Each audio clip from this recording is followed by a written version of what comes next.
If you want $1 million, you'll make $1 million, not $1.5 million. If you want 10 million, 100 million, and you'll never exceed that.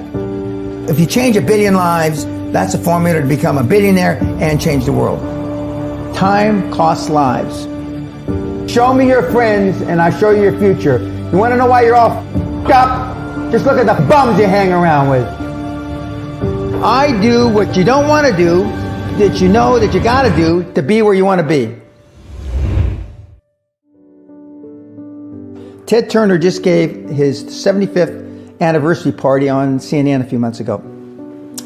And he makes a couple of comments, and he says, number one, and I'm not suggesting this for everybody. It's how I lived, though.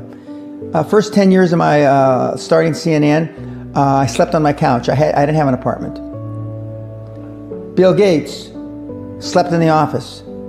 Steve Jobs slept in the office. And I can go down a whole list. Now, these are super successful, mega wealthy guys.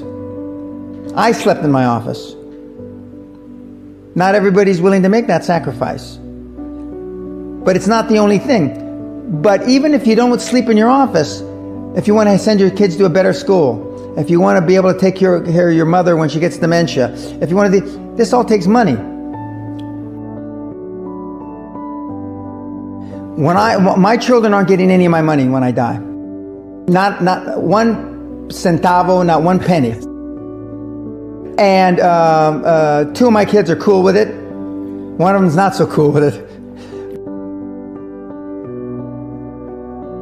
I'm not going to, I think Andrew Carnegie, by the way, Andrew Carnegie, arguably the richest, most successful entrepreneur of all time, he said the best thing that you can have for a child is him to be born into poverty. And I agree.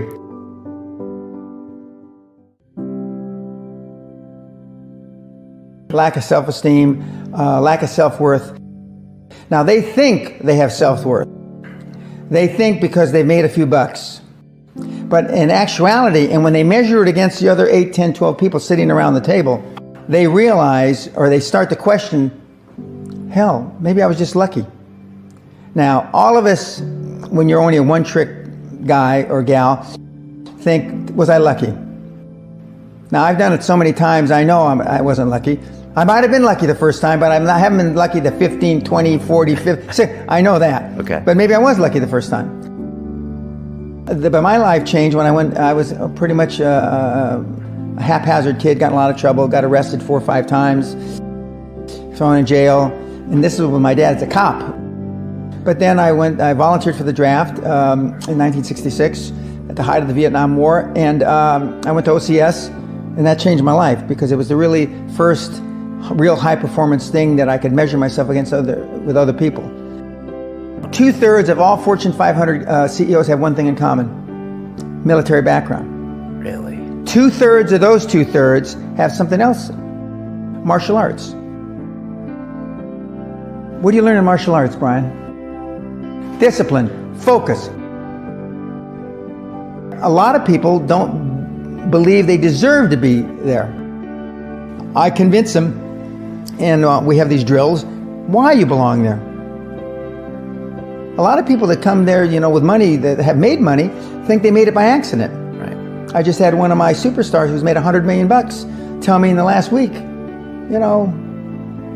I'm not sure I'm going to have another lucky accident. And I said, you did it. I mean, you tried a lot of things. I believe Thomas Edison, I wouldn't have done it 10,000 times. Okay. I would have hired an engineer from MIT to do it.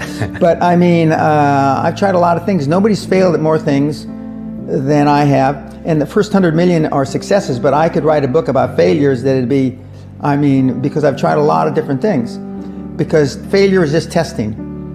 And one of the reasons I've been so successful in generating this equity and value in my kids, and I call you all kids, is because I convince them that making a mistake is okay. Your parents probably told you, you can be anything you want. But you can't. That's horseshit. You can't. If it's all juxtaposed. But what you tell them is that you can do anything you want that you have passion for, because that eliminates most of the crap. Because most people don't follow their dream. You know, like they say in The Sound of Music, you can't have a dream come true unless you have a dream. Now, I still dream. I dream in Technicolor. I say my affirmations and goals every single night. It's bloody hard.